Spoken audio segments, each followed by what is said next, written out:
नमस्कार, मैं पुनीत काशीवाला मिश्रा और आप देख रहे हैं द मानस वॉइस पर विचारों का रंग। साथियों, जिस भारत की इकोनॉमी को डेड कह दिया गया था अमेरिका के द्वारा, आज वही अमेरिका भारत के साथ ट्रेड डील कर रहा है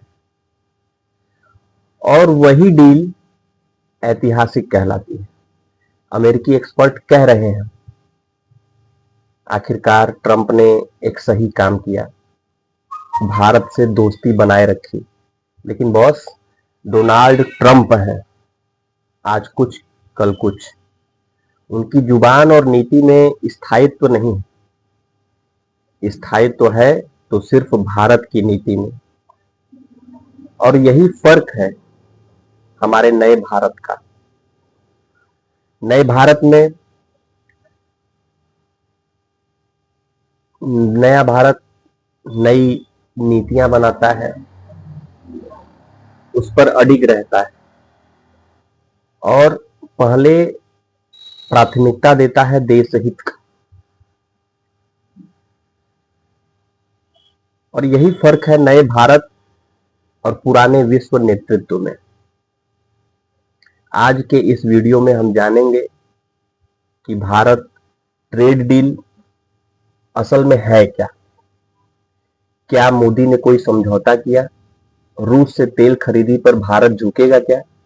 और पाकिस्तान के जनरल मुनीर की हालत क्यों खराब है? वीडियो के अंत तक बने रहिएगा, यही निवेदन है आप सभी से, क्योंकि ये सिर्फ डील नहीं, नए ग्लोबल ऑर्डर की भारत में एंट्री है। दोस्तों, जब नरेंद्र मोदी जी असम के मोरान हाईवे एयर स्ट्रिप पर भारतीय वायुसेना के C-130J विमान से उतरे तो वह सिर्फ एक लैंडिंग नहीं थी, वो एक संदेश था। भारत अब सीमाओं पर रुकता नहीं है। भारत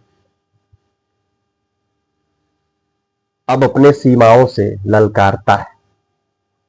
एक वक्त था जब नॉर्थ ईस्ट को कट ऑफ, पिछड़ा और भूला हुआ कहा जाता था, और आज वही नॉर्थ ईस्ट भारत की स्ट्रेटेजिक रीढ़ बन चुका है। ये बदलाव अपने आप नहीं आया, ये बदलाव एक विजन, कन्विक्शन और कंटिन्यूटी का नतीजा है। दूसरे विश्व युद्ध के बाद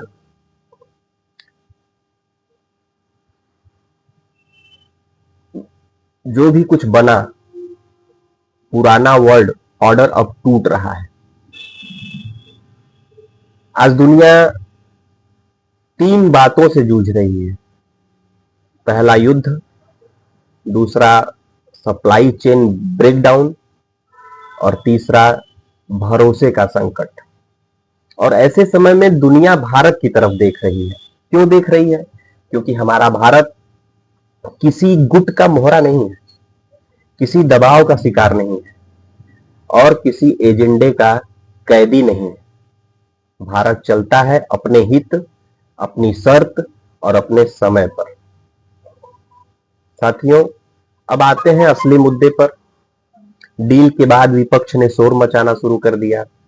संसद के बाहर नारे लगने लगे, मोदी कंप्रोमाइज्ड है, भारत ने घुटने टेक दिए, अमेरिका ने दबाव बनाया।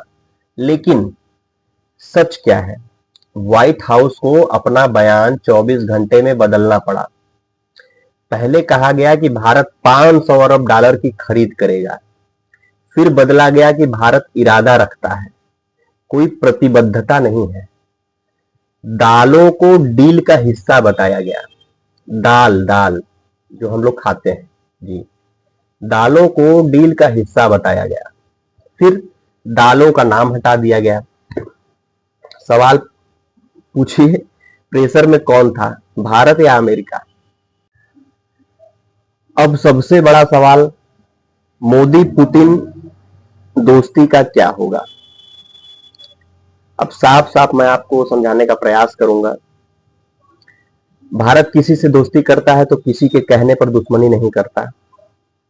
ट्रंप 50% टैरिफ की धमकी देते रहे, लेकिन भारत ने रूस से तेल लेना बंद नहीं किया, क्योंकि व्लादिमीर पुतिन मोदी की दोस्ती डील नहीं विश्वास पर टिकी है। और यही बात अमेरिका भी अब समझ चुका है लगभग। और यही बात अमेरिका सहित पाकिस्तान और तमाम देश भली भांति समझ चुके हैं कि भारत डील नहीं विश्वास पर काम करता है। और यही विश्वास आज रूस से हमारे देश की मित्रता प्रगाढ़ होती चली जा रही है। और बहुत लंबे समय से भारत अमेरिका डील से सबसे ज्यादा अगर कोई परेशान है तो वो है कंगाल पाकिस्तान। पाक संसद में रक्षा मंत्री कह रहा है कि अमेरिका ने हमें टॉयलेट पेपर की तरह इस्तेमाल किया। और इस हड़कंप का चेहरा है असीम मुनीर, एक फेल्ड आर्मी चीफ जो जनरल कम मौलाना ज्यादा लगता है, जिसकी जुबान पर जहर, जिसकी नीति में आतंक। और भारत अमेरिका डील ने मुनीर का इस्लामिक नैरेटिव और पाकिस्तान की फर्जी अहमियत दोनों को एक्सपोज कर दी। मोदी मॉडल साफ है, युद्ध नहीं ये बुद्ध का देश है, दबाव नहीं हम संवाद करते हैं, झुकते नहीं हैं, संतुलन बनाए रखते हैं। इसीलिए Europe, middle east, Africa, America सब के सब भारत के साथ चलना चाहते हैं। भारत अब मार्केट नहीं पार्टनर है इन देशों का। तो दोस्तों, ये ट्रेड डील सिर्फ कागज नहीं है, यह नए भारत की ग्लोबल एंट्री है। ट्रंप आएंगे जाएंगे, हमारा राष्ट्रहित रहना चाहिए। और याद रखिए, मोदी समझौता नहीं करते, मोदी संतुलन साधते हैं। अगर आपको ये विश्लेषण पसंद आया हो तो हमारे इस चैनल को लाइक कीजिए, सब्सक्राइब कीजिए। और जब आप सब्सक्राइब करते हैं तो उसके बाद ऑल पे क्लिक करिए और नोटिफिकेशन बेल आइकॉन बिल्कुल दबाना मत भूलिए। और आप अपना महत्वपूर्ण और मेरे लिए अमूल्य कमेंट जरूर करिए। इससे हमारे अंदर एक उत्साह का संचार होता है। हम और भी अच्छे अच्छे कंटेंट और भी अच्छे विषयों पर वीडियोस लेकर के आते रहेंगे आपके बीच में। मिलते हैं साथियों अगले राष्ट्रवादी वीडियो में। आज के लिए इतना ही। जय हिंद, वंदे मातरम।